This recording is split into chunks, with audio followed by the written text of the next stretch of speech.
أغلى بقرة في العالم؟ اكتشف أسرار سلالة هولشتاين.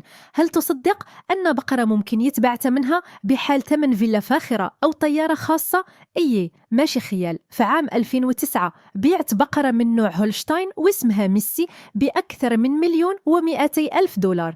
بقرة واحدة $1,200,000. واش هذا كيعقل؟ شنو كاين وراء هذه السلالة؟ وشنو السر اللي خلى هاد الأبقار يوصلوا لهاد القيمة الخيالية؟ تابع معايا وغادي تكتشف كيفاش الهولشتاين ولات سيدة عرش الحليب في العالم، وشنو الدور ديالها فتغذية الملايين يوميا. أصل سلالة الهولشتاين، هولستاين جاية من هولندا وتحديدا من منطقة فريزلاند، ولكن مع الوقت كبرت وانتشرت في أمريكا وكندا وبداو يطوروها باش تولي أكثر سلالة كتنتج الحليب في العالم. يعني هاد الأبقار ماشي غير للزينة، راه كاين وراها علم تهجين وتاريخ كيتعدى 2000 عام.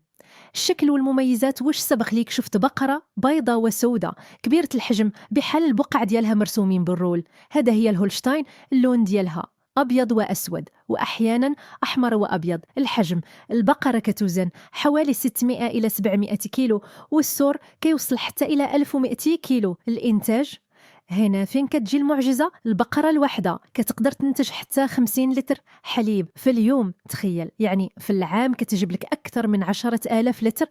علاش ثمنها غالي؟ السؤال اللي كيدور في راسك دابا، علاش هاد البقر كيبيعوه بمئات الآلاف أو حتى الملايين؟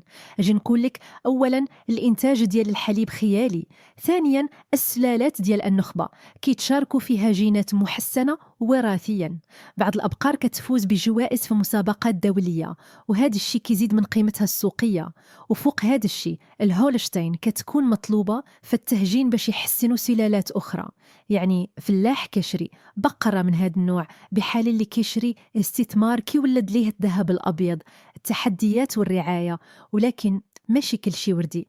هولشتاين كيبغي المعاملة الخاصة، خصها تغذية دقيقة وغنية بالبروتين والطاقة، كتكون حساسة شوية للأمراض بحال التهاب الضرع، وخصها تنظيف مستمر ورعاية بيطرية.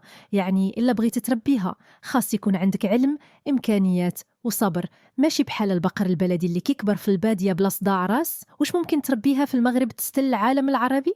السؤال اللي كيتطرح بزاف، واش ممكن نربيو هذا البقر في بلادنا؟ الجواب إيه، ولكن خص بيئة معتدلة أو مكيفة لأنها كتكره الحرارة المفرطة.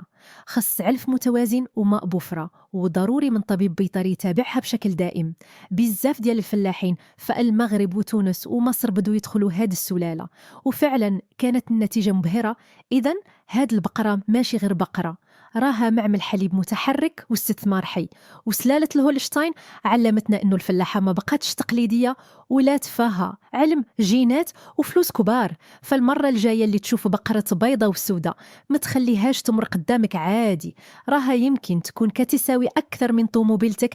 إذا عجبك هذا النوع من المواضيع ما تنساش تبارطاجيه وخلي لينا رأيك. واش تستاهل بقرة هذا الثمن فعلا؟